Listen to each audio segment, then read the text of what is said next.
Woo! All right, we are now recording on our first ever Zoom, Blockcast Zoom call. I don't know. Okay with that. Yeah. Yeah, the Blockcast Zoom, the Zoomcast. Um, I am Cameron Beck. Steve, obviously, you know Steve. He's wearing his initials right there on the hoodie. Yeah. Uh, SB. so thanks for joining us. We're gonna just be kind of giving live reaction to the college football playoff rankings as they're released. Supposedly they're coming right after this game. Steve, what are your thoughts of kind of what should people expect as we're getting ready to watch this? Well, I think we know like the top 5 teams, right? Like we know it's going to be LSU, Ohio State, Alabama, Clemson, and Penn State. So there's the top 5. I think what's going to be interesting is how the one-loss teams are ranked, right? I think Oregon, Oklahoma, Utah, Georgia. I think that's going to be and I think Georgia's probably at the top of that list, right? So I think the key here is going to be where Utah and Oklahoma fall in the ranking here.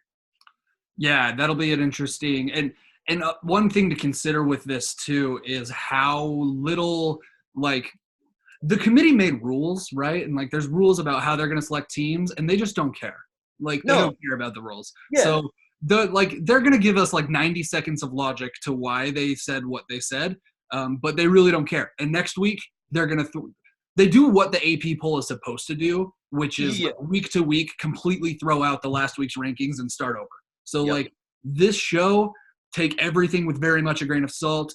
If you've read our If Utah and Oregon Win Out article that we posted earlier this week, I believe it was on Sunday, that gives kind of an idea that like there's about 15 teams that are in it right now. Right. Even if just the best teams win out, it's going to end up whittling that down to about 6.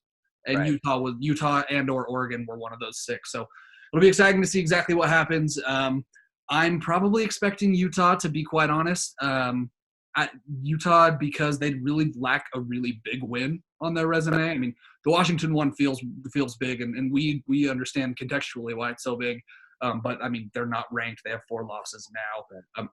I'm expecting Utah between 10 and 12.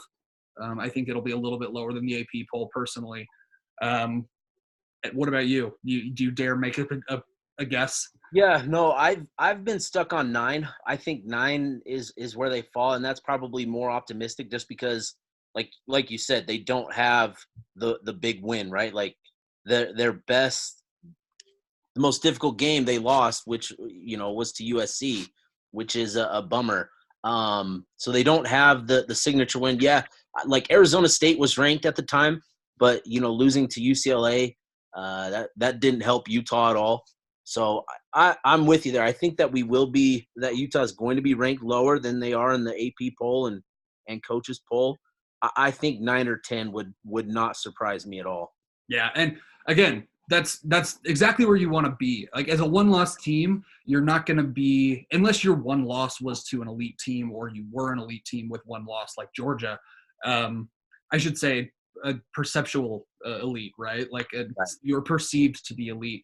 You're just not going to be in that top 5-6 range with one loss anyway. You really need these last 3 weeks to shake out and hope that you keep winning. Hopefully Oregon keeps winning, and then hopefully you've got that something in the like 5 to 8 range, like a 5 versus 8 matchup for the last for the Pac-12 championship game. That's really your ticket in. That you then would have that big game on your resume that hopefully boosts you up into that into the Final Four. Yeah, I'm with you there. So let's get this basketball crap off the screen. Yeah, I'm kind of done looking at I'm kind of like, why does college basketball start? I know people are college basketball fans. I get it, but like, shouldn't it just start like December 1st or something, right? At least get through championship weekend, like December 8th, start college basketball. That seems like the perfect time to start it. So like, you got college basketball, plus you got college football bowl season, little transition period, and then I don't ever have to see it on accident, is what I mean. I mean, that's logical, which is why we don't see it that way there, Cam. It makes too much sense to do it that way. That's okay. Good point. Cool. Well, thanks to those of you who have joined us. It's getting started right now, so we're watching it live with you.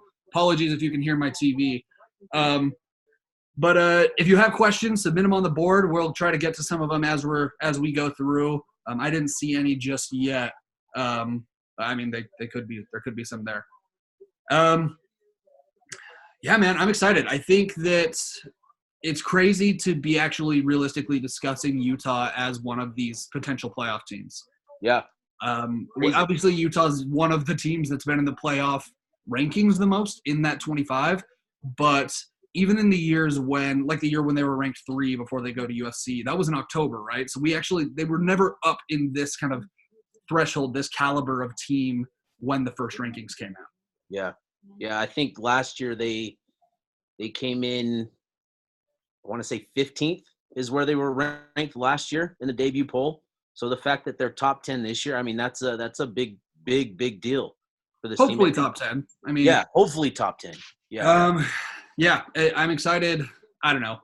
They're going to drag this thing out for 30 minutes. So I'm hoping some people have some questions or that are on the board that we can answer. But let's see what we have here. Okay, so your top 5. You said Alabama, LSU, Georgia, Ohio State, and No. So LSU, Ohio State, Alabama. I've got Penn State 4th, Clemson 5th, and then Georgia 6th. So I saw a really interesting. I think it was Pick 6 previews. I think it was Brett Ciancia that posted about Clemson and how there's been a lot of talk of them being down this year. And he posted like through 8 games their like rushing yards per game, their passing yards per game, like their score differential and their obviously wins 8-0, and they were like identical to last season. Season, it's like bizarre, almost bizarrely so. Like so, it's almost. I think it's easy to have the narrative be that like they look bad. But could it just be that we expected them to just be absolutely demolishing these teams? Well, and I think like this is going to be where we kind of learn like what the college ranking is going to be about. Like, is it about what you're doing this season? Because if that's the case, it should be Penn State. They've got wins over Michigan and Iowa, which are better than what Clemson's got on their resume. You know, if it's on what you've done historically over the last few years, then yeah, Clemson makes all the sense in the world. And if that's the case, yeah, we'll probably see, you know, Oklahoma and the name brand schools jump ahead of Utah in the ranking, I think. So if it's based on what you've done this year, I think Penn State should be 4th. Okay. I think that's totally fair. Honestly, I think Ohio State should probably be 1st based on with that same logic. LSU win over Auburn was good as well. Like I'll give them that, but I don't know that I've watched a single team this year that looked as impressive as Ohio State does. Sure. Yeah, I can get down with that. I would not be at all surprised to see Ohio State 1st. I think though, like because these first rankings really don't matter, like this first week, because they really don't. Like we said, the AP poll, the first rankings almost matter more because they kind of anchor the voters' reasoning, right? It anchors how they're going to, like, from that first poll, then as you win or lose, you'll move up and down. And the College Football Playoff Committee has shown that that's not what they're doing. They just want to say they're going to give us a new ranking every week, which is great. Based on how you play, they're going to move it around. But I think they leverage that for rankings, like for ratings' sake. Like they want to have good matchups going into the rest of the season, right? If they know this week doesn't matter, why not just make LSU and Alabama 1 and 2 because they play this week? Sure. Yeah. No, that makes a lot of sense. And that's going to be, you know, these next couple of weeks. Like, luckily, Utah's schedule is what it is because, I mean, Oklahoma's schedule is quite a bit tougher than what it's been.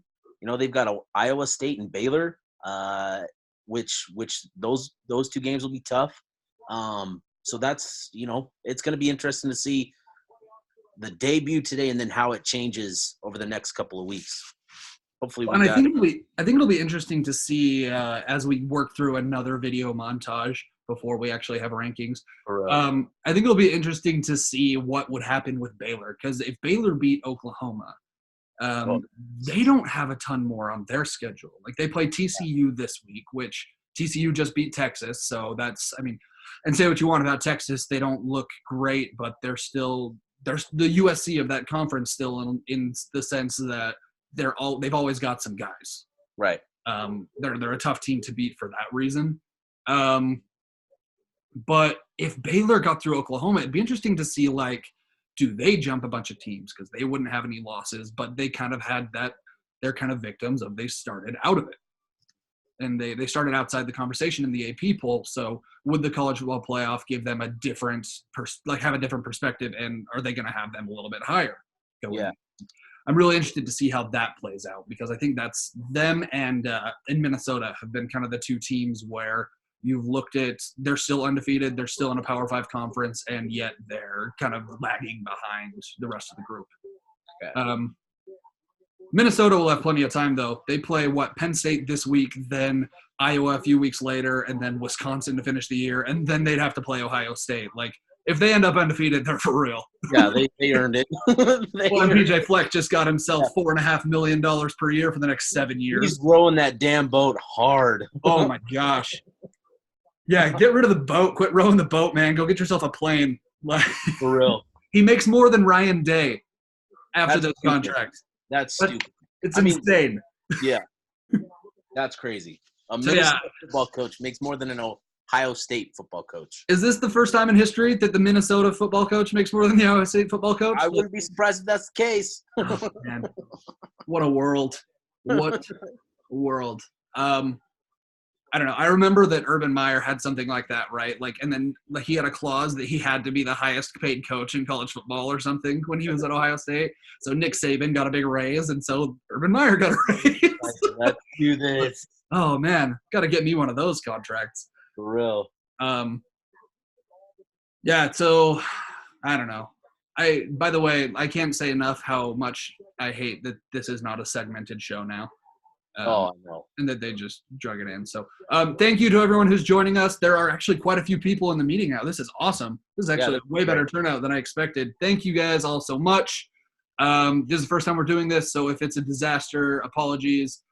Thank you for bearing with us. If it works well, we want to do a lot more of this stuff moving forward because this is fun and reactive and instant analysis. You have questions, put them on the board, please. Yeah, we've got it looks like maybe a couple of them have come in. Yeah. One immediately from Meet Me in the Must One. Do we actually need the SEC to cannibalize, or if the Utes and the Ducks win out, will the one-loss Pac-12 champ go to the playoffs? You need some. You need a little bit of cannibalization. They are just not quite – there's just too many good and perceived elite SEC teams. Like they've got essentially 4 they could choose from right now between Georgia, Alabama, LSU, and I guess 3, but 4 if you wanted to try to include like – well, no, I guess it's just those 3. Now that Florida lost, right? No, they lost the cocktail party. Yeah. But even so, 3 great teams this late in the season. What would be the best case in the SEC for them to cannibalize and kind of eliminate themselves? Best case for the SEC or best case for us regarding the SEC? Utah and Pac-12. What's the best? I think your best case is hoping that LSU wins and then having – so LSU plays Alabama obviously this week. Right. But they don't really play another really tough game to close the year until the SEC championship game. I think you want LSU to win, and then you want Alabama to lose to Auburn, and then you want LSU to beat Georgia in the SEC championship. I think we're going. I think they just released the top. Okay, so Florida's 10. Let's see here. This is where Utah's going to be coming in here, 9-8, somewhere in there. Oh, Oklahoma 9. Okay, wow. Florida at 10, Oklahoma at 9. Wow. That actually is a little bit shocking to me. 8. Wow. Love it. This is a really good spot for Utah going forward. Case, man. This is great. All right, Florida 10, 7-2. That's actually kind of surprising, even with 2 losses, that Florida's at 10. Oregon at 7. I think, like I said, these 2, Oregon and Utah at 7 and 8, these 2 teams are just tied at the hip for the rest of the season. For sure. Yep. I think as long as they win, we're just going to see this. They're just going to move up or down together. Wow. Way to go, College Football Playoff Committee.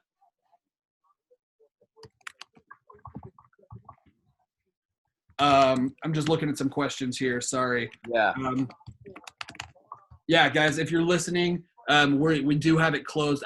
For this first one, we want to leave it closed to people participating other than Steve and I, because I think this is our first time. We're worried it might be a nightmare without people jumping in. So bear with us. We'll try to have more interaction in the future. Okay, so Utah and Oregon, the first two teams out of that group of 6 that are the kind of the most talked about, right? Yeah. Could this have been better for Utah so far? I mean, obviously it could have been better by 7 spots, but like realistically. I think this is best case.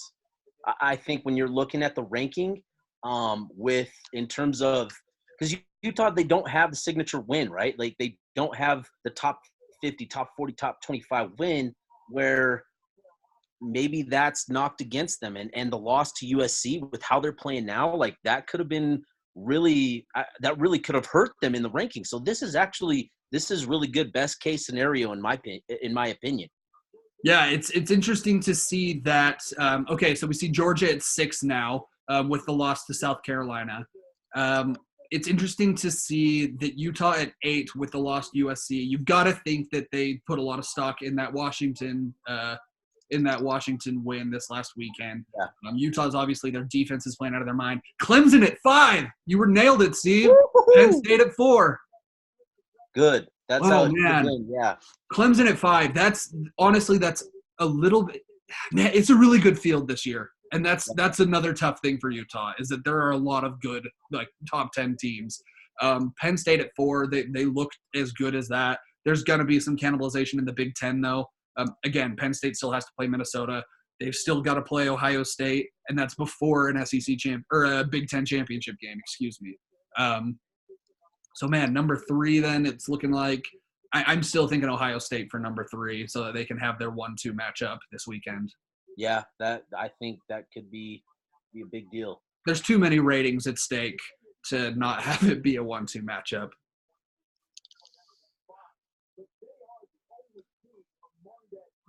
Anyway, yeah. So Utah, second team, Oregon and Utah, the first and second team out of this last group of 6.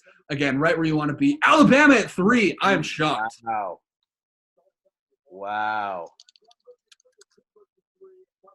Listen, though, I get it. Alabama's schedule.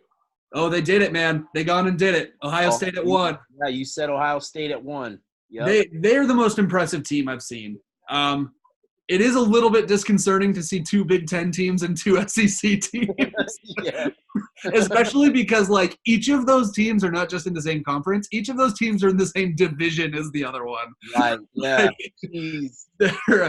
Oh, man, that's tough. But no, I feel pretty good about that. I think Ohio State's been the best team in college football so far in the year. Nobody has played as complete a football as they have. LSU's probably next best. Their offense looking great. Alabama hasn't played anybody. And so I think it's totally fair to say that, no matter how good you look, the number 3 feels like a good spot for them until they actually have to play LSU and Auburn. Okay, so the top 10 as it reads, Ohio State 1, LSU 2, Alabama 3, Penn State 4, Clemson 5, Georgia 6, then Oregon, Utah, Oklahoma, and Florida to round out the top 10. Any surprises? I'm Uh-oh. Oh, no, Steve, you froze. Frozen Steve is out of reach. Okay, Steve, you froze for a while. I don't know if it was here for me or if it was just me or so start over. What are you surprised by? So I'm surprised, that Utah came in number 8. I had coming into it, I thought 9 was going to be best case scenario just because I thought the committee would find a way to knock Utah. So that was honestly the big surprise that Utah came in 8th. Other than that, and not only that, but ranked ahead of Oklahoma. With the name brand of Oklahoma and what they've done the last couple of years, I thought for sure Yeah. that would mean something. Yes, I totally agree. I did think that, and I think that their loss might not be as bad as, or that their loss might not be as bad as Utah's loss. To be honest, like USC, I hate to say it, they kind of, we really need USC to be 8-4. Yeah. At 7-5, I mean, I was looking at some projections from SB Plus today. They're looking more likely than not, percentage wise, to be in that 7-5 range. Utah really needs them to be 8-4. They really need BYU to be 8-4.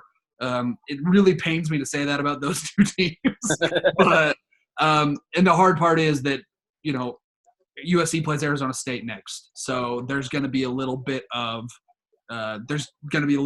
like strength of schedule cannibalization right there.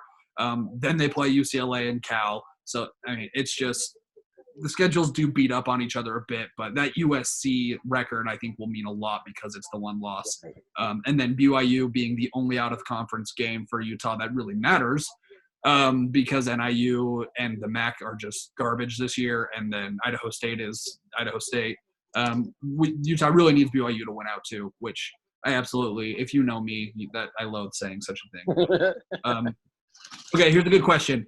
Does Utah actually, or no, we already read that one. So say everything goes right, Utah or Oregon will get into the playoff based off who wins the Pac-12 championship. You can only buy one ticket. You don't know if they're going. Do you buy the Pac-12 championship game ticket and hope they beat Oregon, get to the playoff? Or dare I say championship? So I guess what they're saying is, do you go to the Pac-12 championship or do you hold off? I guess the question is, do they beat Oregon in the Pac-12 championship? Man, that's gonna be tough, man. That's tough to say. Oregon's cooking. Utah's defense is really, really good, and they match up actually really well with this Oregon offense. I'm not sure that Oregon's defense. That's gonna be tough, right? Like that's where the game is going to be won. Is who wins the Utah offense Oregon defense battle? I think that's where the game will be won. If Utah's defensive line looks like it did against Washington, then I think that's a huge advantage for Oregon, right? Right. Like if Utah has the same problem getting a pass rush that they had in the first half against Washington, getting pressure with 4, they're going to have a tough time against Oregon's offense, who looks better every week. Like getting all their receivers back has made a big difference for that offense. Yeah. The defense does look like, though, they're maybe not as good as we might have thought to start the year. Still really talented, and they've still got a good defensive line, and I think they're still pretty good on the back end, but they're allowing some points and some yards. Man, that's tough, though. Honestly, if you know that the winner of that game is going to the playoff, I think you buy the playoff ticket.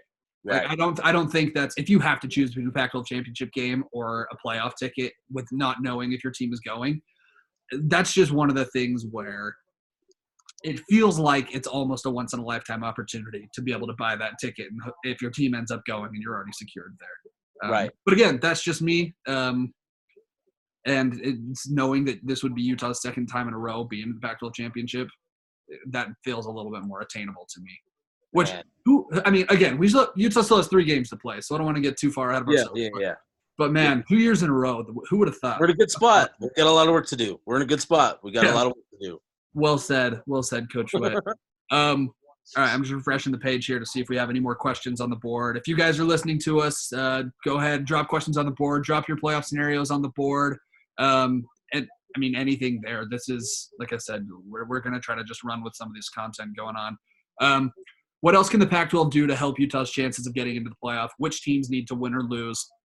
Again, USC, yeah. Yeah, Washington and USC. Washington's your best win right now. USC's obviously your only loss. And then I think you need Oregon and Utah to just beat the piss out of teams. Oh, man. So USC, ASU play this weekend. Who do you need to win? Like, okay. If we're assuming Utah wins out, right? If we're assuming Utah is gonna win out, which they should. Yeah. I think you want USC to win. I think you need that loss to look as good as possible. Really? Okay. I don't think unless Arizona State's going to sneak back into being ranked, which I just I don't think they do after they lost their game after playing Utah as well. They've Right. so they had 3 losses now. They don't look as good on offense right now. I don't know. I think unless they're going to finish the season in the top 20, I think you want that USC loss to look better and better. Yeah, they've got SC, Oregon State, Oregon, and Arizona. So yeah, you probably want that USC game. So you need them to lose again. Yeah. So you might as well have them lose twice. I think you need USC to win. You need Washington to win. And, oh, man, let's think. I really think Utah needs to run up some scores. It's against everything they stand for, I realize. But I think that dominate on the defensive side of the ball. Like at least continue to do that, right? Like that's where their bread is buttered. And as long as they control things on the defense side of the ball, limiting teams to 1 to 2 scores a game, they'll have that margin of victory that they need. Yeah. And I think that's an underrated aspect of it is blowouts are not necessarily point differential. If you hold a team to 7 points and you score 21, it's only a 14-point spread, but you tripled them up on your score, and that's not nothing. Right. Like early in the year when Utah was beating teams, like if you had a lead on someone like 28-14, for some reason 2 scores doesn't feel insurmountable and feel like an ass kicking or anything, but you're still doubling up the other team in a 60-minute football game, and it's pretty good for Power 5 football. So, all right, let's see what else. Just looking for more questions here. Tell us who we need to lose so I can start sending out some new #OurBeloved. That's good. I mean, just looking at it now, I mean, Clemson's the big one, I think. If Clemson loses, that's huge for everyone because I don't think Clemson has nearly the schedule. The ACC sucks. They don't have the schedule. They're not going to have the conference championship game to get to be 1 loss and still be up there. Like they might play a 6-6 team in the conference championship game. Yeah, like that's fully like someone's going to accidentally win the Coastal.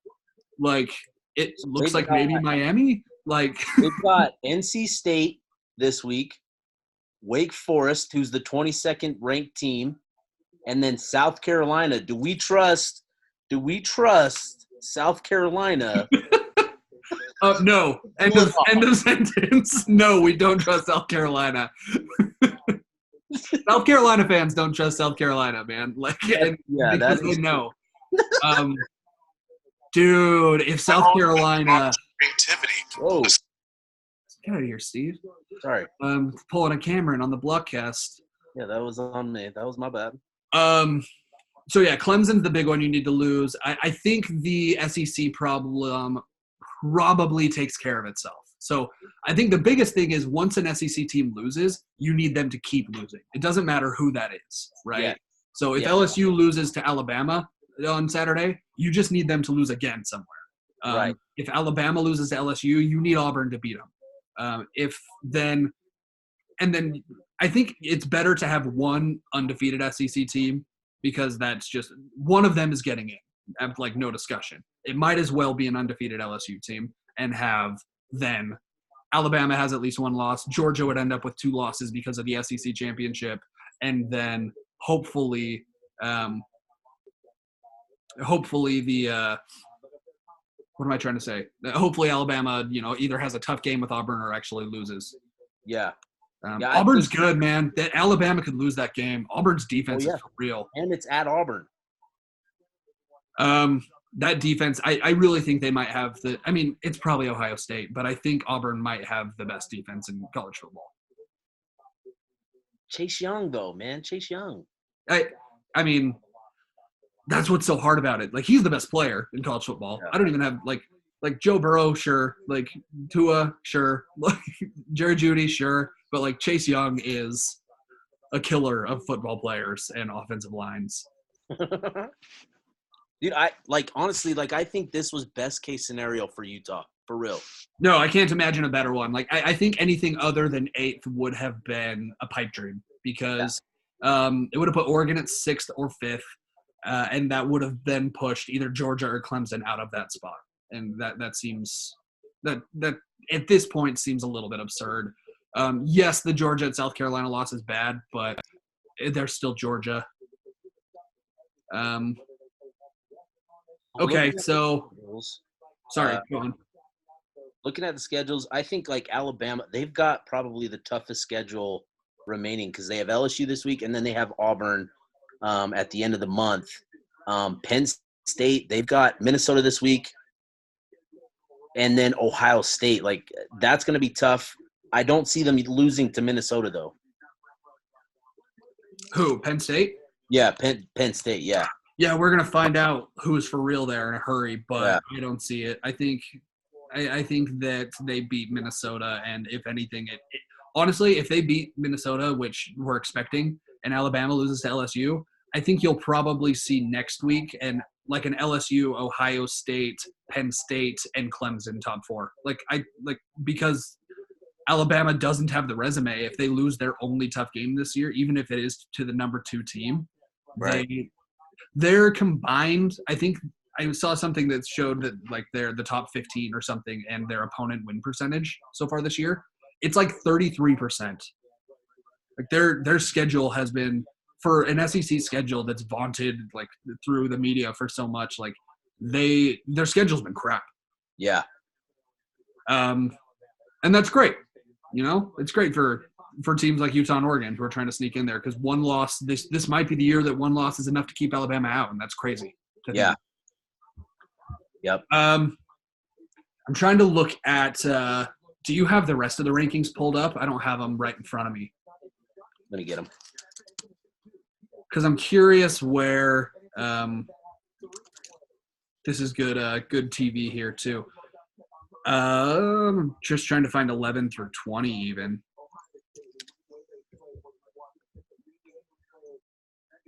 Yeah, okay, so multitask is hard. So 11 through 15, though, Auburn, Baylor, Wisconsin, Michigan, Notre Dame.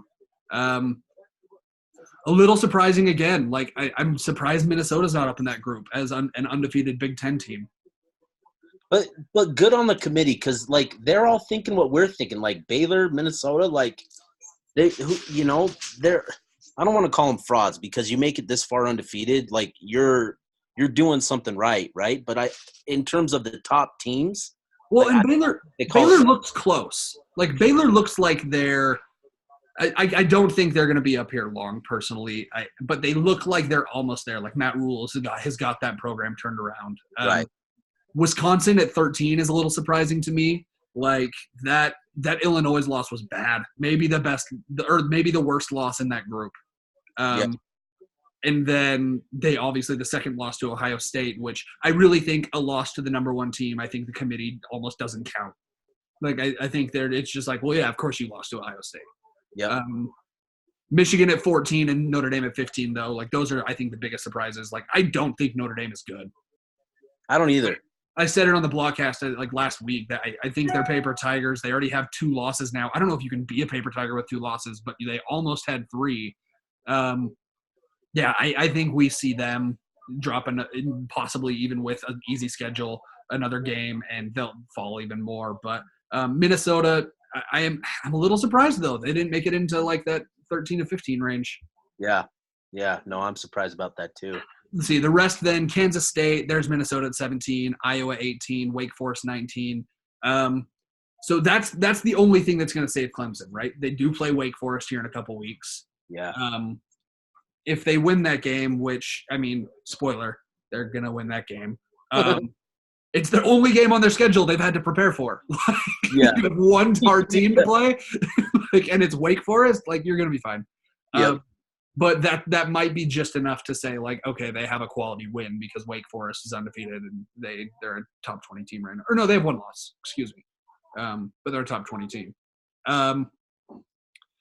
Navy in there at 24. How about that? And then Oklahoma State and SMU.